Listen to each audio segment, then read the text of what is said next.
के बारे में कुछ मैं बताना चाहता हूँ। बहुत ही यूनैनिमस जजमेंट आया है ऑनरेबल सुप्रीम कोर्ट के द्वारा, हमारे सीजीआई चंद्रचूड़ और उनके 5 जजेस बेंच के द्वारा।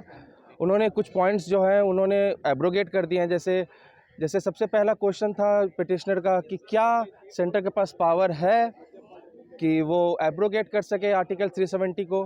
तो हमारे सीजीआई ने कहा है कि जो कॉन्स्टिट्यूएंट असेंबली जो जम्मू कश्मीर का जो था, जिन्होंने आर्टिकल 370 बनाया था, वो प्रेसिडेंट के पास पावर है कि वो उसे एब्रोगेट कर सकता है।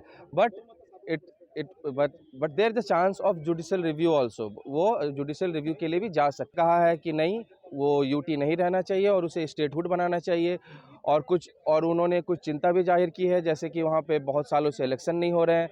तो उन्होंने कहा है कि with in 30 September in the coming year हमारे एडवाइस किया है क्या बोलते हैं इलेक्शन कमिश्नर को भी कि वो फेयर एंड फ्री इलेक्शन के बारे में कुछ मैं बताना चाहता हूँ। बहुत ही यूनैनिमस जजमेंट आया है ऑनरेबल सुप्रीम कोर्ट के द्वारा, हमारे सीजीआई चंद्रचूड़ और उनके 5 जजेस बेंच के द्वारा। उन्होंने कुछ पॉइंट्स जो हैं उन्होंने एब्रोगेट कर दिए हैं। जैसे सबसे पहला क्वेश्चन था पिटिशनर का कि क्या सेंटर के पास पावर है कि वो एब्रोगेट कर सके आर्टिकल 370 को। तो हमारे सीजीआई ने कहा है कि जो कॉन्स्टिट्यूएंट असेंबली जो जम्मू कश्मीर का जो था, जिन्होंने आर्टिकल 370 बनाया था, वो प्रेसिडेंट के पास पावर है कि वो उसे एब्रोगेट कर सकता है। But it it but there the chance of judicial review also, वो जुडिशियल रिव्यू के लिए भी जा सकता। और कुछ पॉइंट्स थे वहाँ पे कि अगर आर्टिकल 370 हटा तो क्या उनका जो उन्होंने यूटी बना दिया है, क्या वो यूटी ही रह जाएगा या उसे कभी स्टेटहुड भी मिलेगा। तो हमारे सीजीआई ने कहा है कि नहीं, वो यूटी नहीं रहना चाहिए और उसे स्टेटहुड बनाना चाहिए। और उन्होंने कुछ चिंता भी जाहिर की है, जैसे कि वहाँ पे बहुत सालों से इलेक्शन नहीं हो रहे हैं। तो उन्होंने कहा है कि with in 30 September in the coming year हमारे एडवाइस किया है क्या बोलते हैं इलेक्शन कमिश्नर को भी कि वो फेयर एंड फ्री इलेक्शन करवाएं सबके लिए, और वहाँ के लोगों की भी राय लें कि वो किसकी सरकार चाहती है, किसकी सरकार नहीं चाहती है। और अभी तो केंद्र सरकार ही उसे गवर्न कर रही है। There is a presidential rule in the Jammu and Kashmir, so the CGI wants कि वो प्रेसिडेंशियल रूल हट जाए। और हमारे जस्टिस किशन कौल ने भी कुछ आर्टिकल 276 को लेकर कहा था कि वो बैड इन लॉ है, लेकिन जो आर्टिकल 370 है एब्रोगेट करने का, वो सेंटर के पास पावर है कि वो उसे एब्रोगेट कर सकती है। और क्योंकि जो 370 आया गया था at the time of making the law, constituent assembly ने ये बताया था कि ये सिर्फ एक टेम्पोररी लॉ होना चाहिए। ये जैसे जैसे हमारी सोसाइटी डेवलप करेगी, हमें आर्टिकल 370 को भी हटाना ज़रूरी होगा। क्यों? India is a republic nation of India, it's a republic nation and they all the states has the equal power, they can't be given us different power. हमारा कॉन्स्टिट्यूशन भी एक होगा। क्यों? हमारे कॉन्स्टिट्यूशन में लिखा हुआ है कि ये जो कॉन्स्टिट्यूशन है ये पूरे इंडिया पे लागू होगा, each and every locality, even the island, even the union territory, ये लागू होगा।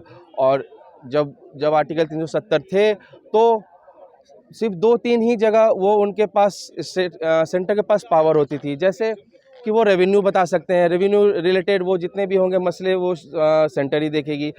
सिक्योरिटी के जो आर्म फोर्सेस जो सिक्योरिटी के लिए होते हैं वो भी वो देख सकती थी, और कुछ बजट का देख सकती थी। लेकिन जो इंटरनल मैटर्स हैं वो स्टेट या फिर सेंटर नहीं देख सकती थी, वो सिर्फ स्टेट के पास ही पावर था। आर्टिकल 370 हटने के बाद अब ये सारे पावर सेंटर्स भी गवर्न कर सकती है, और वो एडवाइस कर सकती है not only the security of the state, but in each and every aspect में वो उसको बता सकती है कि क्या किया जा सकता है, क्या नहीं किया जा सकता है। और जो हमारे पेटिशनर साइड से है, हमारे रेस्पोंडेंट साइड से जब ये जजमेंट आया तो वो तो बहुत ही ज़्यादा खुश हैं। क्यों? क्योंकि बहुत सालों से, I think more than 5 to 6 decades वहाँ पे जेनोसाइड्स होते आ रहे हैं। और एक बार तो 90s में बहुत ही हाई अमाउंट में जेनोसाइड्स हुए थे कश्मीरी पंडितों का, और वहाँ से उनको भगाया गया था। और भगाने के बाद वो बेचारे यहाँ पे रेफ्यूजी बन के कहीं लाजपत नगर में तो कहीं दिल्ली के अलग अलग कोने में बसे हुए हैं। तो अब उनकी वो अपना घर द्वार सब कुछ छोड़ के आ गए थे, उनके पास कुछ भी नहीं था, वो सिर्फ 2 जोड़ी कपड़े अपना पहन के, क्योंकि उनकी जान को खतरा था। अब जो मोदी गवर्नमेंट आई है, जब इन्होंने इस आर्टिकल 370 को पहले एब्रोगेट किया, अब हमारे सुप्रीम कोर्ट ने भी इस पे मोहर लगा दी है कि नो इट्स लीगल।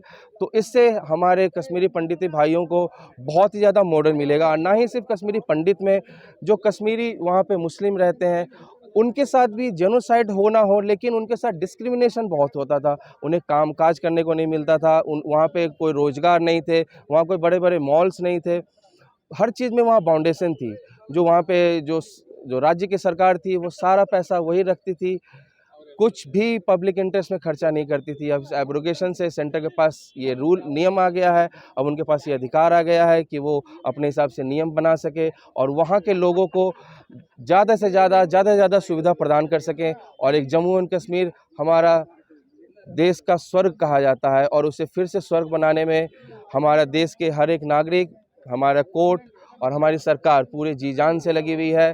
और हमारा ये जो जम्मू एंड कश्मीर राज्य है ये फिर से स्वर्ग बनेगा, और फिर से हर एक लोगों के पास आज़ादी होगी कि जम्मू एंड कश्मीर जा सकें, और हर एक बंदे के पास ये आज़ादी होगी कि वो देश के किसी भी कोने में रह सके, इंक्लूडिंग जम्मू एंड कश्मीर। आने वाले समय में आप देखिएगा कि बहुत सारे नियम बनेंगे जिससे कि जम्मू एंड कश्मीर को एक बहुत ही ज़्यादा डेवलप्ड स्टेट बना दिया जाएगा, क्योंकि ये बहुत ही इम्पोर्टेंट ज्योग्राफिकली और इकोनॉमिकली, और वहाँ पे टूरिस्ट पर्पस से भी वहाँ पे बहुत ज़्यादा ग्रोथ होने की ज़रूरत है।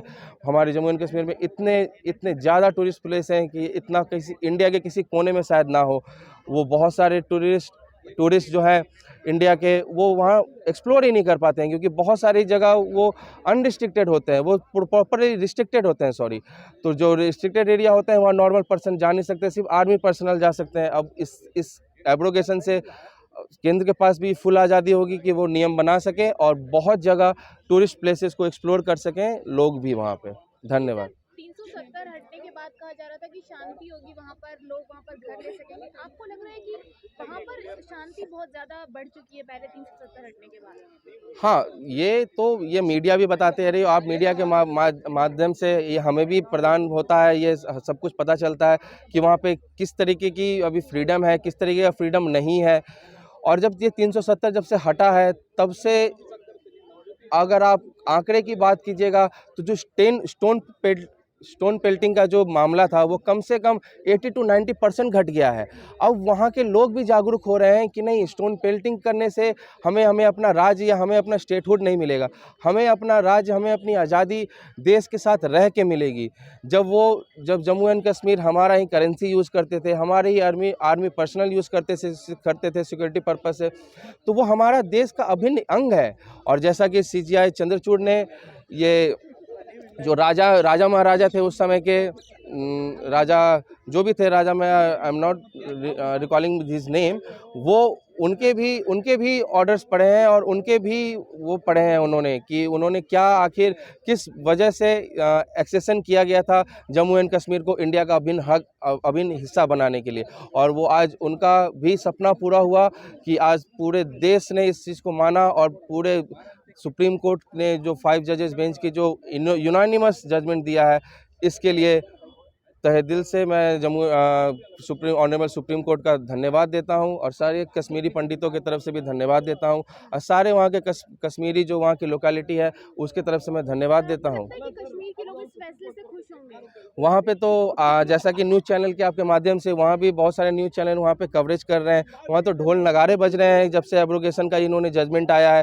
क्योंकि अभी तक सिर्फ लेजिस्लेटिव की तरफ से ये कंफर्म किया गया था कि एब्रोगेशन हो गया है, but the court was not given him the clean chit. Now the court has already given him the clean chit, और जब कोर्ट दे दी तब अब ये अमेंडमेंट लागू पूरे तरीके से होगा, और अब इसे कोई भी नहीं रोक सकता है।